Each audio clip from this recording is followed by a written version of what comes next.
The winter dusk clung to the Oklahoma plains like a shroud, and beneath its weight, Clara Monroe staggered toward the weathered gate of a lonely ranch, her breath visible in the freezing air.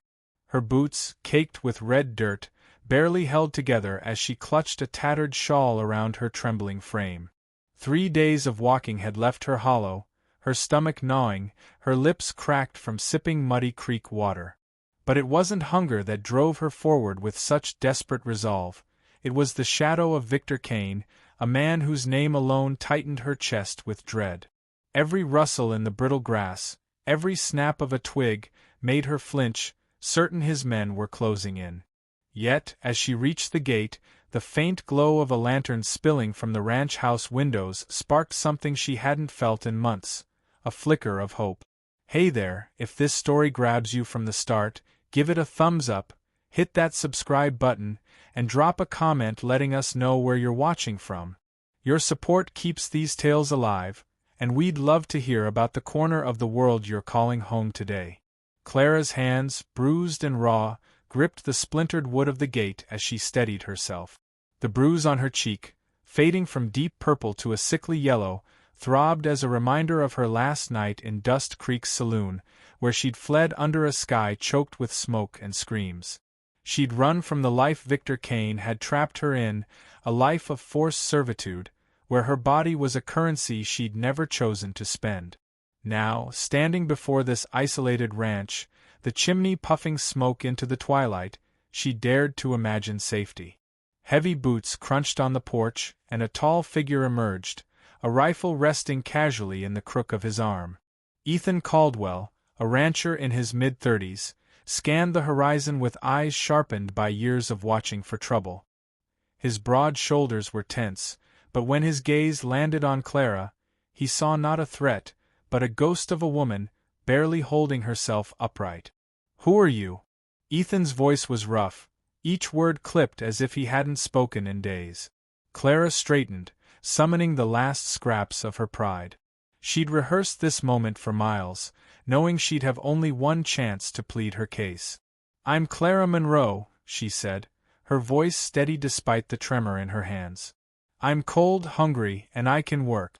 I can cook, clean, mend clothes, anything for a meal and a place to sleep." She paused, swallowing hard, her next words tasting like ash.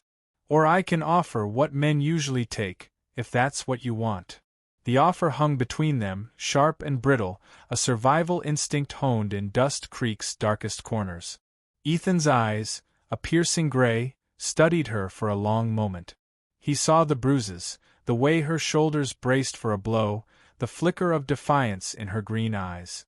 He'd seen women like her before, broken but not shattered. "I don't want that," Ethan said, his tone firm but not unkind, as if shielding her from her own desperation. "You can sleep in the barn tonight. It's dry, got blankets and a wood stove." Clara blinked, confused. In her experience, men didn't turn down what she offered, especially not when she stood so vulnerable. "The barn?" she echoed, her voice laced with suspicion. Ethan pointed to a sturdy structure about 50 yards away. "Hay's fresh, stove stocked. You'll be warm." Clara's eyes narrowed. "What's the catch?" Ethan met her gaze, unflinching. "No catch. Tomorrow, if you're still here, we'll talk." With MMO without another word, he turned and walked back to the house, leaving Clara with the weight of his refusal and the strange sensation that, for the first time in years, someone had seen her as more than a transaction. Clara pushed open the gate, her steps hesitant as she crossed the yard. The barn smelled of hay and leather, a stark contrast to the sour whiskey and stale perfume of the saloon. Inside, she found neatly folded blankets on a hay bale and a small stack of firewood beside a rusty stove. Her hands shook as she lit a fire, not just from the cold but from the shock of a place where no one demanded anything of her. She wrapped herself in a blanket, its faint lavender scent stirring memories of a life before Dust Creek, a life she'd lost at 17 when her father, drowning in debt, handed her over to Victor Kane. As the fire's warmth seeped into her bones, Clara closed her eyes, expecting nightmares.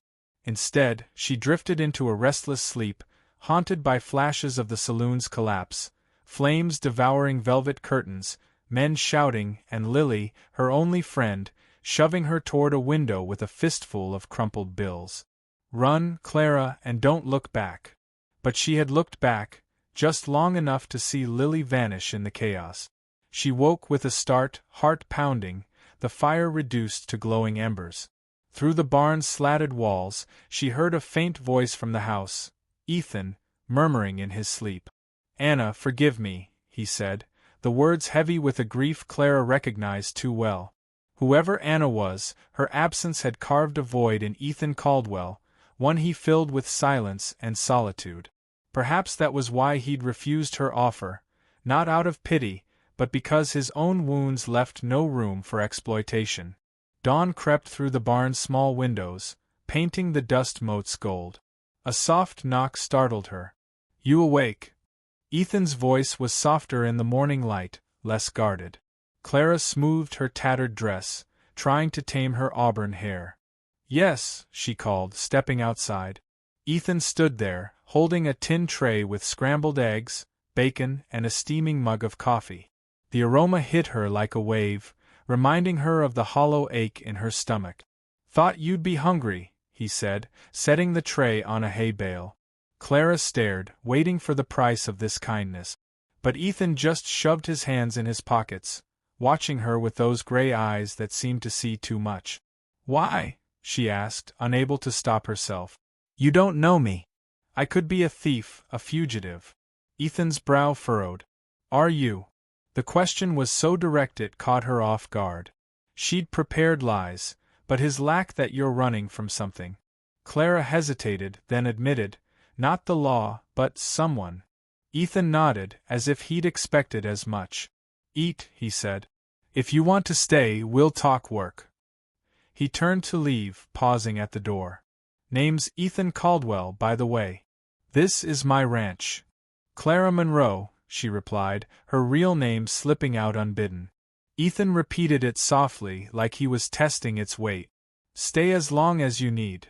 With that, he was gone, leaving her with a meal and the unfamiliar feeling that this place might be more than a temporary hideout. As Clara ate, she watched Ethan through the barn window, working in the corral with a quiet efficiency that spoke of a man who lived with purpose, even if that purpose was mere survival. Around noon, a wagon rolled up, driven by an older woman with steel-gray hair and a no-nonsense air. Martha Hayes, a retired midwife who'd spent decades tending to the region's broken hearts, climbed down with Ethan's help. Her sharp eyes spotted the barn's chimney smoke. "Got company?" she asked. Ethan shrugged. "A traveler. Needed a place for the night." Martha's gaze lingered on him, reading lines of pain she knew too well. "Just the night." Ethan hesitated. "Haven't settled that yet." Martha smirked, heading for the house. "Better make more coffee. This'll take some talking." By dusk, Clara made up her mind. She knocked on the house door, heart pounding. Ethan opened it, revealing Martha by the fireplace, her eyes assessing but not unkind. "Come in," Ethan said, stepping aside. "Martha, this is Clara Monroe." "Clara, Martha Hayes." "Just Martha," the woman corrected, gesturing to a chair. "Sit, girl. You look like you've been on your feet too long." Clara perched on the edge, tense but drawn to the warmth of the room. Pots on hooks, herbs drying from beams, a worn table polished to a shine. Martha handed her a chipped mug of coffee, and for the first time in years, Clara felt the stirrings of home. "Where you from, Clara Monroe?" Martha asked, her tone direct but gentle. Clara glanced at Ethan, who waited patiently, no judgment in his eyes. "Far from here," she said softly. "And I can't go back." Martha nodded, as if that said enough. "Well, we'll make sure you've got a place here." The simplicity of the promise stirred something dangerous in Clara, hope. She slept that night in the barn, clutching the feeling like a lifeline. The next morning, the scent of fresh coffee drew her to the house. Ethan stood on the porch, staring at the horizon. "Mornin'," Clara said, unsure of her place. "Mornin'," he replied, nodding to the kitchen. Coffee's on, oatmeal's ready. Help yourself. The kitchen was practical yet warm, but its stillness spoke of a man living alone too long, empty spaces where a family's presence should have been. Ethan broke the silence. If you're staying, I need to know what you can do. Clara tensed, expecting an interrogation, but his questions were practical. Can you cook? Yes, she said, surprised. Know anything about cattle? Some. Grew up on a farm. The truth slipped out, pulling her back to a childhood lost to her father's betrayal. Can you shoot? If I have to, she said, her voice hardening. Ethan nodded, satisfied. There's work if you want it. No cash pay, but food, shelter, clothes. Clara's eyes narrowed. What kind of work? Housekeeping, cooking, bookkeeping if you're good with numbers. Honest work, nothing else. The firmness in his voice eased a knot in her chest. Why trust me? She asked. A faint smile ghosted his lips. 'Cause if you were gonna rob me, you wouldn't ask why I'm bein' kind. The days settled into a rhythm Clara hadn't known since childhood. She threw herself into chores with fierce determination, proving her worth with every scrubbed floor and hearty meal. Ethan watched, recognizing her need to earn her place. A need he understood too well, having measured his own worth in tasks since Anna and their daughter, Lily, died of fever 2 winters ago.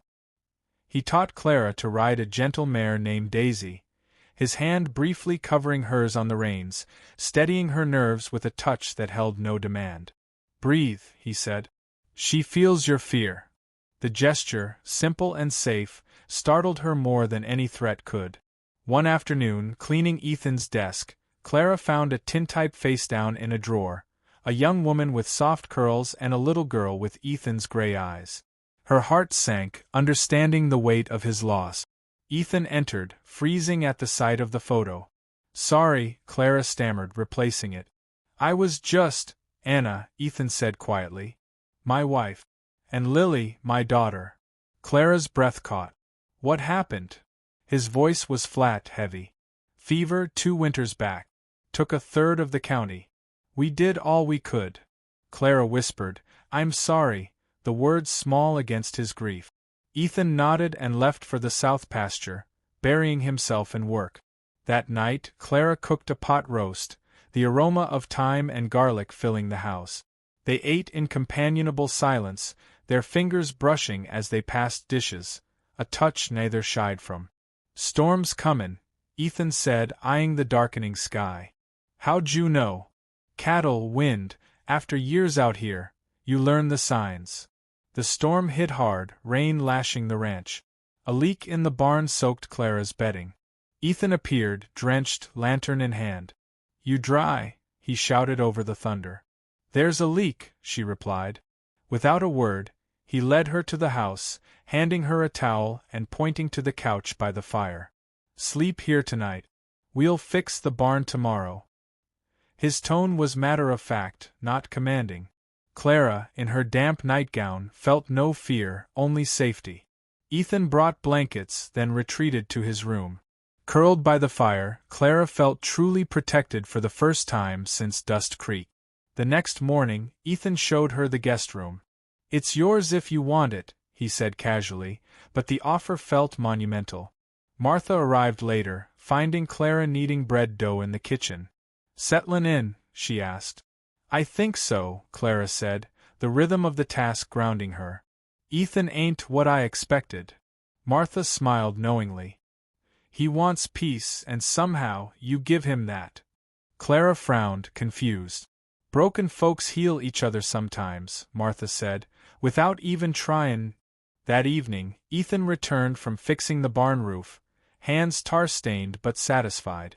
Roof's done, he said. But if you want the house, Clara's heart raced. Can I? The words spilled out too eager. Ethan met her eyes. Your choice, Clara. But yeah, you can stay. That night, in the guest room, Clara watched Ethan's silhouette on the porch, his stillness hinting at newfound calm.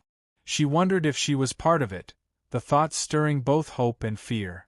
The peace shattered at dawn when Ethan spotted hoofprints along the perimeter, Victor Kane's men, scouting the ranch. They're headed east toward town, he told Clara, his voice grim. They'll be back. Clara's hands shook as she poured coffee. Victor doesn't wait when he can strike. Ethan's brother, Deputy Luke Caldwell, arrived that afternoon, his sharp eyes scanning the ranch. Heard about the posters in town, Luke said. Victor claims a legal contract. Clara's stomach dropped. My father sold me at 17, she admitted. Said it was for housework, but it was Dust Creek's saloon. Luke rubbed his temples. Technically, a contract could hold, but it sounds like human trafficking, not legal work. We'd need a court fight. The sound of approaching horses cut him off. Victor Kane rode at the head of 4 armed men, his silver hair gleaming, his smile sharp as a blade. Stay inside, Ethan told Clara, grabbing his rifle. No, she said, chin high. If I'm fightin' for my freedom, I won't hide. Ethan nodded, respect in his eyes.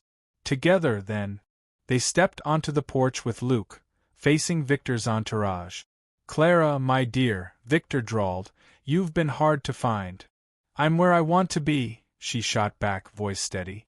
Victor produced a folded paper. Your father's contract says otherwise. You owe me for room, board, trainin'. Ethan stepped forward, voice low. That's garbage, and you know it. Luke examined the document, his face darkening. This your father's signature? Clara nodded, heart sinking. Then it's a legal mess, Luke said. Needs a hearing. Ethan raised his rifle. Clara's not goin' anywhere. Victor sighed, feigning patience. I'm reasonable. $500, and we forget this. Ethan's voice was steel. She's not for sale. Luke intervened. I'll need to consult the judge. Victor smirked.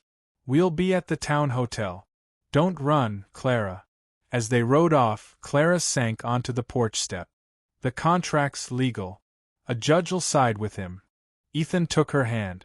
It ain't over till it's over. Luke studied the paper. Something's off, witness signatures fishy. I'll dig deeper. That night, Ethan and Clara sat on the porch, stars emerging above. I should run, she whispered.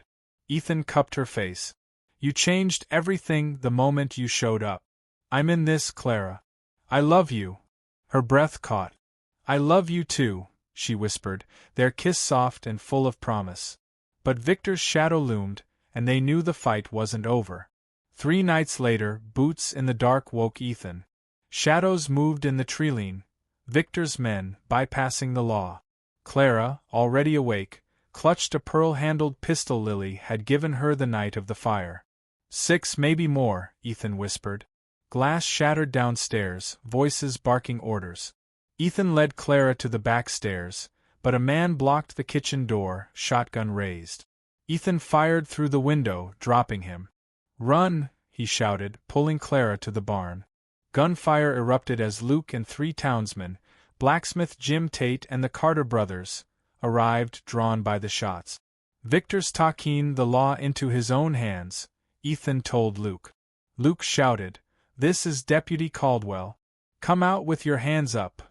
A hail of bullets answered, forcing them to cover.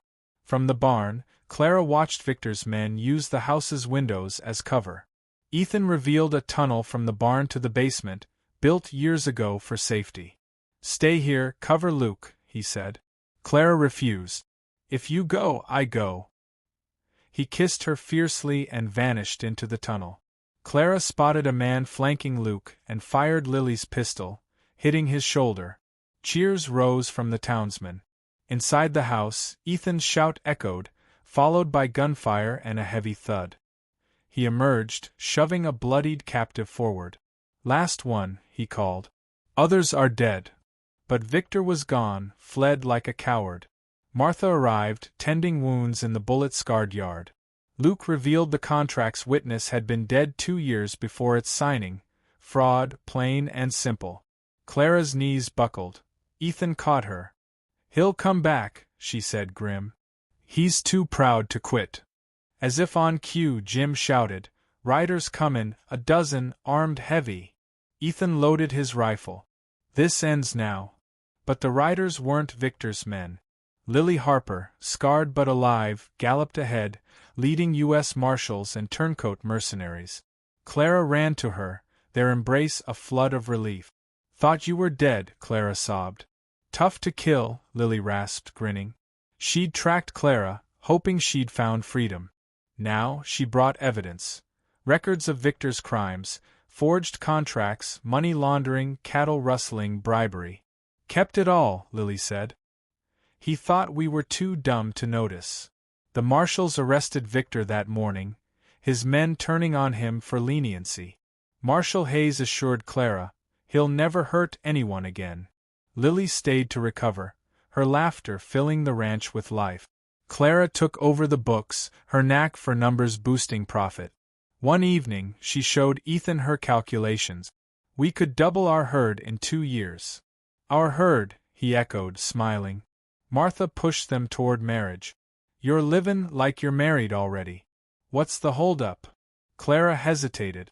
"I don't want you feelin' obligated." Ethan's eyes softened. "You saved me, Clara. I was survivin' till you came. Now I'm livin'. I want you, our kids, this ranch, forever." They married in spring, a simple ceremony with Lily as maid of honor, Luke as best man, and Martha officiating. Their first year brought challenges. Clara's nightmares, Ethan's quiet grief, but also joys. Clara taught town girls to read, Ethan trained sheriff's horses, and Lily opened a boarding house for women travelers. One day, watching Ethan with a colt, Clara said, "I thought freedom was escapin'. Now I know it's havin' somethin' worth stayin' for." Their daughter, Faith, arrived during a fall storm, her auburn hair and gray eyes a blend of her parent. Ethan, tears streaming, named her Faith, for what we found. Years later, 5-year-old Faith raced across the ranch, her laughter mingling with the pup's yips. Clara, on the porch, leaned into Ethan's arms. "Thinkin' about roads," she said. "How the one to home's the last you'd expect." "Regrets?" he asked. "Just one," she said, smiling. "Didn't get here sooner." He kissed her, long and soft, the taste of shared years and promises yet to come. The ranch hummed with life, Faith's giggles, Lily's cooking, the lowing of cattle. It wasn't perfect, but it was theirs, built on daily choices, love, and faith. As stars lit the sky, Clara and Ethan stood together, their pasts no longer chasing them, their future bright with hope.